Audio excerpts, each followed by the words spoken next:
NEET paper leak होने की अपार सफलता के बाद हमारी एजुकेशन मिनिस्ट्री नए कीर्तिमान बना रही है। यह दूसरी बार नीट पेपर लीक हुआ है। खैर, उसकी बात तो कभी और कर लेंगे। लेकिन एक और कीर्तिमान बन रहा है। 9th क्लास में 3 लैंग्वेजेस इन्होंने इंट्रोड्यूस कर दी हैं। वैसे 2 लैंग्वेजेस होती हैं, हिंदी इंग्लिश। इसके अलावा एक लैंग्वेज और इंट्रोड्यूस कर दी है। अरे भाई, 10th में अगर किसी बच्चे को वो पढ़ाई करनी है तो कम से कम 6-7 से तो इंट्रोड्यूस होनी चाहिए लैंग्वेज। अचानक उसको सपने तो आने नहीं लगेंगे कि वो 9th में वो लैंग्वेज बेस से सीख के 10th में बहुत अच्छा एग्जाम दे देगा।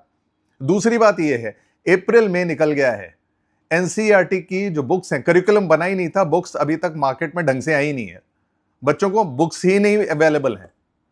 ये हमारी एजुकेशन मिनिस्ट्री का हाल है। ढांचा जो है वो नीचे से सड़ चुका है और इसके बारे में कोई कुछ नहीं सोच रहा है। कमाल की बात है।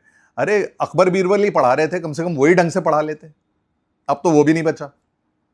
तो सब कुछ हटाने के चक्कर में कुछ नहीं बच रहा और ध्यान कहीं है नहीं। ध्यान हमेशा हमारा चुनाव जीतने पे ही लगा रहता है। अरे भैया, बच्चों को पढ़ा दो, बाकी तो चीजें ठीक है, जो जैसी चल रही हैं, लेकिन कम से कम एजुकेशन में तो गड़बड़ मत करो।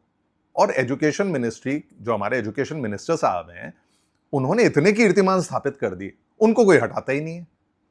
स्मृति ईरानी को भी हटाया गया, बहुत सारे लोगों को इधर से उधर हटाया गया, ये सब हिलने का ही नाम नहीं ले रहे। पता नहीं क्या बात है भैया, कौन सा इन्होंने अमरता की घुट्टी पी रखी है कि इनको कहीं रिप्लेस ही नहीं किया जाता है।